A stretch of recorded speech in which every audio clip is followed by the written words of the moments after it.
Hoplites were citizen soldiers of ancient Greek city-states who were primarily armed with spears and shields. Their main tactic was the Phalanx Formation. The Hoplites were primarily free citizens, propertied farmers and artisans, who were able to afford the bronze armor suit and weapons. Hoplites generally received basic military training. In the 8th or 7th century BC, Greek armies adopted a military innovation known as the Phalanx Formation. This tactic proved successful in defeating the Persians when employed by the Athenians at the Battle of Marathon in 490 BC during the First Greco-Persian War. The Persian archers and light troops who fought in the Battle of Marathon failed, in part, because their bows were too weak for their arrows to penetrate the Greek shields and armor, and their own armor and shields could not stand up to the longer spears and swords of the Greeks. The phalanx was also successfully employed by the Greeks at the Battle of Thermopylae in 480 BC and at the Battle of Plataea in 479 BC during the Second Greco-Persian War. The word hoplite derives from hoplon, the type of shield used by the soldiers. There is however considerable debate about this, as the shield was more commonly known as an aspish. Although, as a word, hopla could also denote the soldiers' weapons or even their full armament. In the modern Hellenic army, the word hoplite is used to refer to an infantryman. History. Ancient Greece. The exact time when hoplitic warfare was developed is uncertain, the prevalent theory being that it was established sometime during the 8th or 7th century BC, when the heroic age was abandoned and a far more disciplined system introduced, and the Argive shield became popular. Peter Krantz argues that the ideology of hoplitic warfare as a ritualized contest developed not in the 7th century BC, but only after 480, when non-hoplite arms began to be excluded from the phalanx. Anagnostis Age Larakis, based on recent archaeoanthropological discoveries of the earliest monumental polyandrion at Paros Island in Greece, unveils a last quarter of the 8th century BC date for a hoplitic phalangeal military organization. The rise and fall of hoplite warfare was tied to the rise and fall of the city-state. As discussed above, hoplites were a solution to the armed clashes between independent city-states. As Greek civilization found itself confronted by the world at large, particularly the Persians, the emphasis in warfare shifted. Confronted by huge numbers of enemy troops, individual city-states could not realistically fight alone. During the Greco-Persian Wars, alliances between groups of cities fought against the Persians. This drastically altered the scale of warfare and the numbers of troops involved. The hoplite phalanx proved itself far superior to the Persian infantry at such conflicts as the Battle of Marathon, Thermopylae, and the Battle of Plataea. During this period, Athens and Sparta rose to a position of political eminence in Greece, and their rivalry in the aftermath of the Persian Wars brought Greece into renewed internal conflict. However, the Peloponnesian War was on a scale unlike conflicts before, fought between leagues of cities, dominated by Athens and Sparta respectively. The pooled manpower and financial resources allowed a diversification of warfare. Hoplite warfare was in decline. There were 3 major battles in the Peloponnesian War, and none proved decisive. Instead, there was increased reliance on navies, skirmishers, mercenaries, city walls, siege engines, and non-set-piece tactics. These reforms made wars of attrition possible and greatly increased the number of casualties. In the Persian War, hoplites faced large numbers of skirmishers and missile-armed troops, and such troops became much more commonly used by the Greeks during the Peloponnesian War. As a result, hoplites began wearing less armor, carrying shorter swords, and in general adapting for greater mobility. This led to the development of the ecdromis light hoplite. Many famous personalities, philosophers, artists, and poets fought as hoplites. Sparta is one of the most famous city-states, next to Athens, which had a unique position in ancient Greece. Contrary to other city-states, the free citizens of Sparta served as hoplites their entire life, training and exercising also in peacetime, which gave Sparta a professional standing army. Although small, numbering no more than 1,500 to 2,000 men, divided into 6 mora or battalions, the Spartan army was feared for its discipline and ferocity. Military service was the primary duty of Spartan men, and Spartan society was organized around its army. Young boys were sent to military school at the age of 7 until the age of 21, when they became full soldiers and moved into their own barracks. These boys who made it endured physical, mental, and spiritual training throughout their education. It is said they were often instructed by their teachers to fight one another. Since the Spartan diet was meager and not very tasty, stealing food was a necessity, and when caught, the boy would be punished for being captured rather than for stealing. Their graduation included having to live in the wild for a week and killing an aggressive wild animal. Military service for hoplites lasted until the age of 40, and sometimes even until 60 years of age, depending on a man's physical ability to perform on the battlefield. Macedonia. Later on in the hoplite era, more sophisticated tactics were developed, in particular by the Theban general Epaminondas. These tactics inspired the future king Philip II of Macedon, who was at the time a hostage in Thebes, and also inspired the development of new kind of infantry, the Macedonian Phalanx. After the Macedonian conquest of the 4th century BC, the hoplite was slowly abandoned in favor of the phalangite, armed in the Macedonian fashion, in the armies of the southern Greek states. Although clearly a development of the hoplite, the Macedonian phalanx was tactically more versatile, especially used in the combined arms tactics favored by the Macedonians. These forces defeated the last major hoplite army, at the Battle of Chaeronea, after which Athens and its allies joined the Macedonian Empire. Warfare. The fragmentary nature of ancient Greece, with many competing city-states, increased the frequency of conflict, but conversely limited the scale of warfare. Limited manpower did not allow most Greek city-states to form large armies which could operate for long periods, especially in the case of light troops like the Siloi, who were recruited from the lower citizen classes, and as such, they were mainly farmers, workers, even slaves.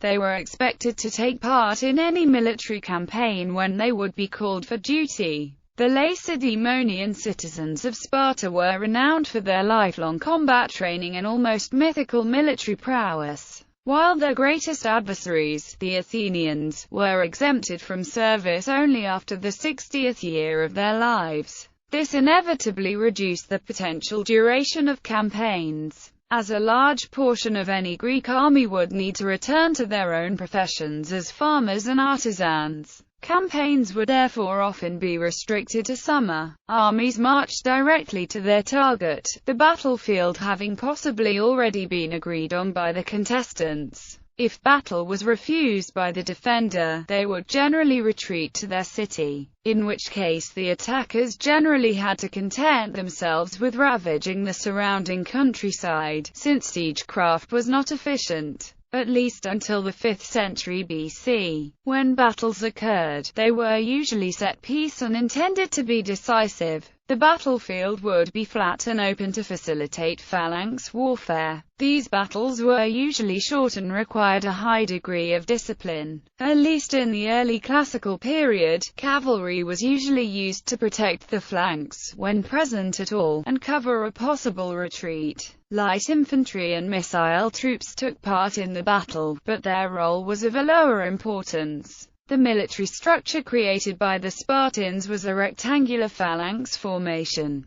The formation was organized from 8 to 10 rows deep, stretching down for about a quarter of a mile or more, with heavily armed fighters fighting in a unit.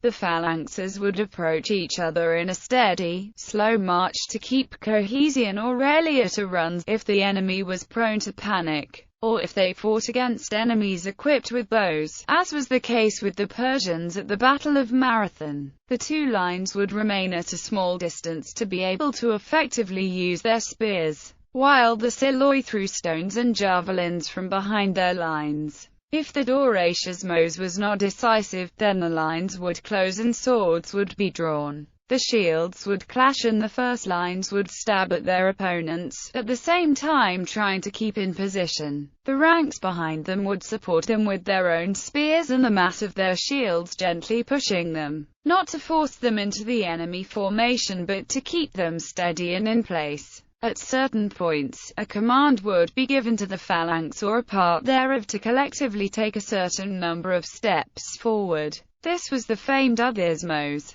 At this point, the phalanx would put its collective weight to push back the enemy line and thus create fear and panic among its ranks. There could be multiple such instances of attempts to push, but it seems from the accounts of the ancients that these were perfectly orchestrated and attempted organized en masse. Battles rarely lasted more than an hour. Once one of the lines broke, the troops would generally flee from the field, sometimes chased by Siloi, peltasts, or light cavalry. If a hoplite escaped, he would sometimes be forced to drop his cumbersome aspish, thereby disgracing himself to his friends and family. To lessen the amount of casualties inflicted by the enemy during battles, soldiers were positioned to stand shoulder to shoulder with their hoplon. Casualties were slight compared to later battles, rarely amounting to more than 5% of the losing side. But the slain often included the most prominent citizens and generals who led from the front. Thus, the whole war could be decided by a single field battle. Victory was enforced by ransoming the fallen back to the defeated,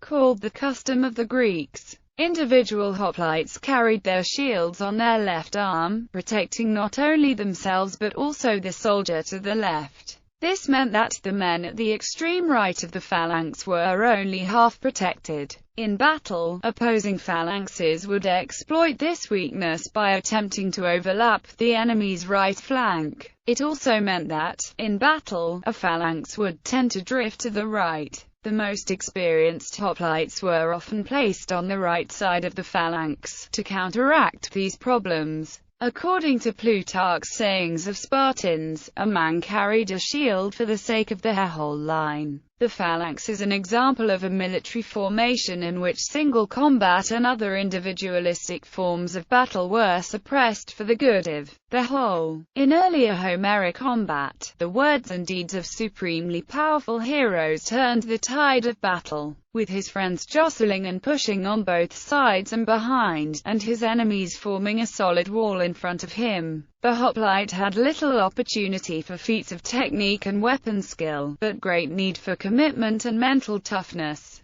By forming a human wall to provide a powerful defensive armor, the hoplites became invincible in the battlefield. The hoplites were elite soldiers with much discipline and taught to be loyal and trustworthy. They had to trust their neighbors for mutual protection, so a phalanx was only as strong as its weakest elements. Its effectiveness depended on how well the hoplites could maintain this formation while in combat, and how well they could stand their ground, especially when engaged against another phalanx. The more disciplined and courageous the army, the more likely it was to win. Often engagements between the various city-states of Greece would be resolved by one side fleeing before the battle. Equipment. Each hoplite provided his own equipment.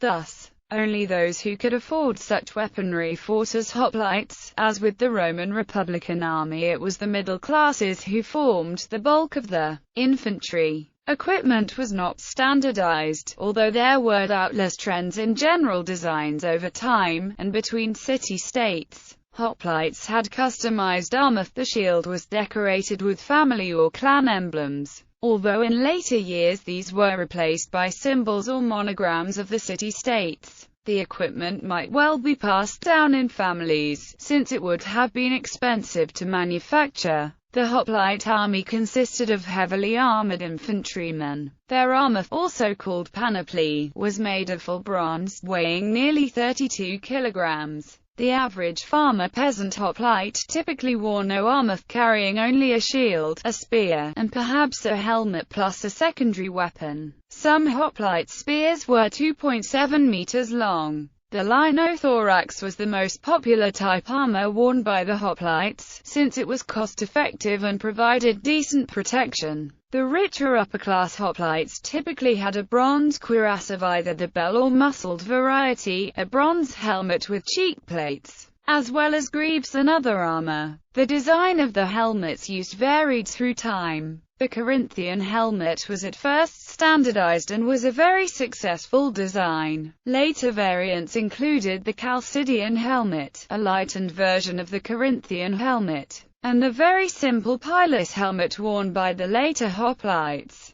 Often the helmet was decorated with one, sometimes more horsehair crests, and, or bronze animal horns and ears. Helmets were often painted as well. The Thracian helmet had a large visor to further increase protection. In later periods, linen breastplates called linothorax were used, as they were tougher and cheaper to make. The linen was 0.5-centimetre thick. Hoplites carried a large concave shield called an aspush made from wood and covered in bronze, measuring roughly 1 meter in diameter and weighing about 16 pounds. This large shield was made possible partly by its shape, which allowed it to be supported on the shoulder. The revolutionary part of the shield was, in fact, the grip. Known as an argive grip, it placed the handle at the edge of the shield, and was supported by a leather fastening at the center. These 2 points of contact eliminated the possibility of the shield swaying to the side after being struck,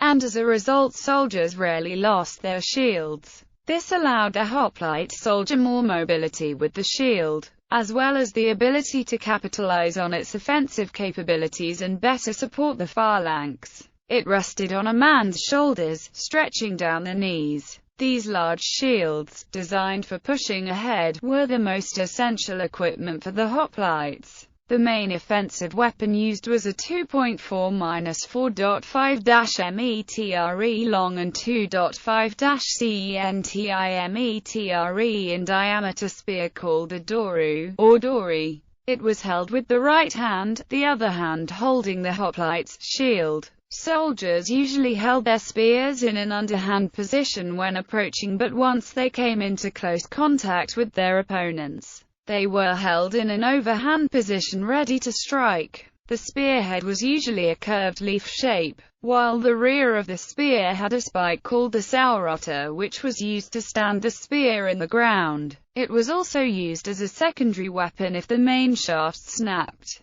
or for the rear ranks to finish off fallen opponents as the phalanx advanced over them. In addition to being used as a secondary weapon, the sauroter also doubled to balance the spear, but not for throwing purposes. It is a matter of contention among historians whether the hoplite used the spear overarm or underarm. Held underarm, the thrusts would have been less powerful but under more control, and vice versa. It seems likely that both motions were used, depending on the situation. If attack was called for, an overarm motion was more likely to break through an opponent's defense. The upward thrust is more easily deflected by armor due to its lesser leverage. However, when defending, an underarm carry absorbed, or shock, and could be couched under the shoulder for maximum stability. It should also be said that an overarm motion would allow more effective combination of the aspush and doru if the shield wall had broken down, while the underarm motion would be more effective when the shield had to be interlocked with those of one's neighbors in the battle line. Hoplites in the rows behind the lead would almost certainly have made overarm thrusts. The rear ranks held their spears underarm, and raised their shields upwards at increasing angles. This was an effective defense against missiles, deflecting their force. Hoplites also carried a sword, mostly a short sword called a xiphos, but later also longer and heavier types. The short sword was a secondary weapon, used if or when their spears were broken or lost, or if the phalanx broke rank. The xiphos usually had a blade around 60 centimeters long, however those used by the Spartans were often only 30 to 45 centimeters long. This very short xiphos would be very advantageous in the press that occurred when two lines of hoplites met, capable of being thrust through gaps in the shield wall into an enemy's unprotected groin or throat, while there was no room to swing a longer sword. Such a small weapon would be particularly useful after many hoplites had started to abandon body armor during the Peloponnesian War.